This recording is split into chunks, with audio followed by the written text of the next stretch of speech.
ओम नमो भगवते वासुदेवाय। श्रीमद् भागवत महापुराण तृतीय स्कंद अध्याय 10। 10 प्रकार की सृष्टि का वर्णन। विदुर जी ने कहा, मुनिवर, भगवान नारायण के अंतर्ध्यान हो जाने पर संपूर्ण लोकों के पितामह ब्रह्मा जी ने अपने देह और मन से कितने प्रकार की सृष्टि उत्पन्न की। भगवान, इनके सिवा मैंने आपसे और जो बातें पूछी हैं उन सब का भी क्रमशः वर्णन कीजिए और मेरे सब संशयों को दूर कीजिए, क्योंकि आप सभी बहुज्ञों में श्रेष्ठ हैं।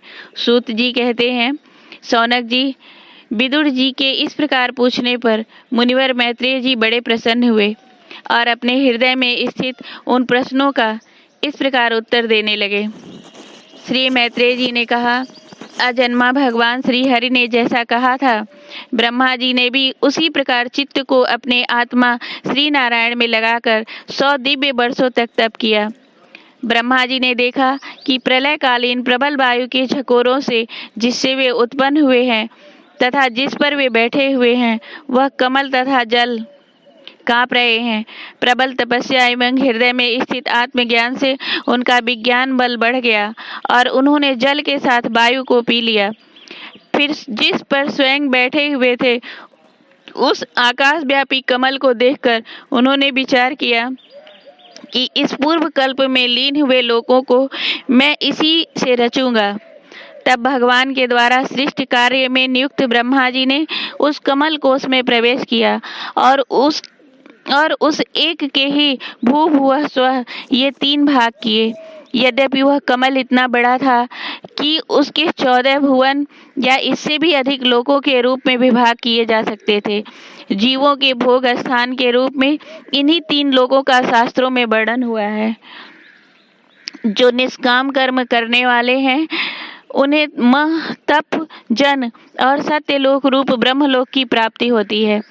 विदुर जी ने कहा, ब्राह्मण, आपने अद्भुत कर्मा विश्व रूप श्री हरि की जिस काल नामक शक्ति की बात कही थी, प्रभु उसका कृपया विस्तार पूर्वक वर्णन कीजिए। मैत्रेय जी ने कहा, विषयों का रूपांतर बदलना ही काल का आकार है। स्वयं तो वह निर्विशेष, अनादि और अनंत है। उसी को निमित्त बनाकर भगवान खेल खेल में अपने आप को ही सृष्टि के रूप में प्रकट कर देते हैं। पहले यह सारा विश्व भगवान की माया से लीन होकर ब्रह्म रूप में स्थित था। उसी को अव्यक्त मूर्ति काल के द्वारा भगवान ने रूप से प्रकट किया है। यह जगत जैसा अब है वैसा ही पहले था और भविष्य में भी वैसा ही रहेगा। इसकी सृष्टि 9 प्रकार की होती है तथा प्राकृत वैकृत भेद से एक 10वीं सृष्टि और भी है। और इसका प्रलय काल द्रव्य तथा गुणों के द्वारा 3 प्रकार से होता है। अब पहले मैं 10 प्रकार की सृष्टि का वर्णन करता हूँ। पहली सृष्टि महतत्व की है। भगवान की प्रेरणा से सत्वादि गुणों में विषमता होना ही इसका स्वरूप है। दूसरी सृष्टि अहंकार की है, जिससे पृथ्वी और पंचभूत एवं ज्ञानेंद्रिय और कर्मेंद्रियों की उत्पत्ति होती है। तीसरी सृष्टि भूत सर्ग की है, जिसमें पंचभूतों को उत्पन्न करने वाला तन मात्रा वर्ग रहता है।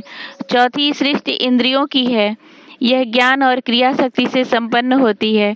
5वीं सृष्टि सात्विक अहंकार से उत्पन्न हुए इंद्र आदि अधिष्ठाता देवताओं की है।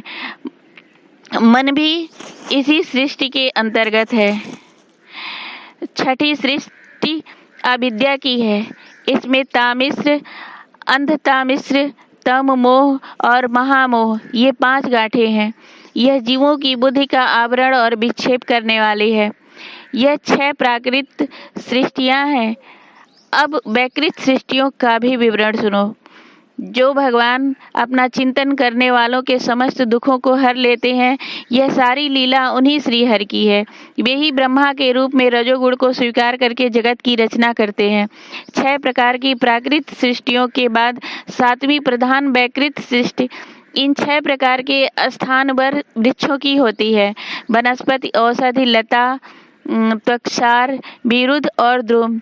इनका संचार नीचे जड़ से ऊपर की ओर होता है। इनमें प्रायः ज्ञान शक्ति प्रकट नहीं रहती। ये भीतर ही भीतर केवल स्पर्श का अनुभव करते हैं तथा इनमें से प्रत्येक में कोई विशेष गुण रहता है। 8वीं सृष्टि तिर्यक योनियों यानी पशु पक्षियों की है। वह 28 प्रकार की मानी जाती है। इन्हें काल का ज्ञान नहीं होता। तमोगुण की अधिकता के कारण ये केवल खाना पीना, मैथुन करना और सोना आदि ही जानते हैं। इन्हें सूंघने मात्र से वस्तुओं का ज्ञान हो जाता है। इनके हृदय में विचार शक्ति या दूरदर्शिता नहीं होती। साधु श्रेष्ठ, इन तिर्यकों में गौ, बकरा, भैंस, गाय, कृष्ण मृग, सुअर, नील गाय, रुरु नाम का मृग, भेड़ और ऊंट, वे द्विसव 2 खुरों वाले पशु कहलाते हैं। गधा, घोड़ा, खच्चर, गौर मृग, सरफ और चमरी, ये एक सब 1 खुर वाले हैं। अब 5 नख वाले पशु पक्षियों के नाम सुनो। कुत्ता, गीदड़, भेड़िया, बाघ, बिलाव, खरगोश, शाही, सिंह, बंदर, हाथी, कछुआ, गोह और मगर आदि पशु हैं। कंक, बकुला, गिद्ध, बटेर, बाज, भास, भल्लूक, मोर, हंस, सारस, चकवा, कौवा और उल्लू आदि उड़ने वाले जीव पक्षी कहलाते हैं। विदुर जी, 9वीं सृष्टि मनुष्यों की है। यह एक ही प्रकार की है। इनकी आहार का प्रवाह ऊपर से नीचे की ओर होता है, मुंह से नीचे की ओर होता है। मनुष्य रजोगुण प्रधान, कर्मपरायण और दुख रूप विषयों में ही सुख मानने वाले होते हैं। स्थावर, पशु पक्षी और मनुष्य, ये तीनों प्रकार की सृष्टियां तथा आगे कहा जाने वाला देव सर्ग वैकृत सृष्टि है तथा जो महत्ववादी रूप वैकारिक देव सर्ग है, उसकी गणना पहले प्राकृत सृष्टि में की जा चुकी है। इसके अतिरिक्त सनत कुमार आदि ऋषियों का जो कौमार सर्ग है, वह प्राकृत वैकृत दोनों प्रकार का है। देवता, पितर, असुर, गंधर्व, अप्सरा, यक्ष, राक्षस, सिद्ध, चारण, विद्याधर, भूत, प्रेत, पिशाच और किन्नर, किम पुरुष, अश्वमुख आदि भेद से देव सृष्टि 8 प्रकार की है। विदुर जी, इस प्रकार जगतकर्ता श्री ब्रह्मा जी की रची हुई यह 10 प्रकार की सृष्टि मैंने तुमसे कही। अब आगे मैं वंश और मनवंतरादि का वर्णन करूंगा। इस प्रकार सृष्टि करने वाले सत्य संकल्प भगवान हरि ही ब्रह्मा के रूप से प्रत्येक कल्प के आदि में रजोगुण से व्याप्त होकर स्वयं ही जगत के रूप में अपनी ही रचना करते हैं। प्रेम से बोलो श्री भागवत भगवान की जय।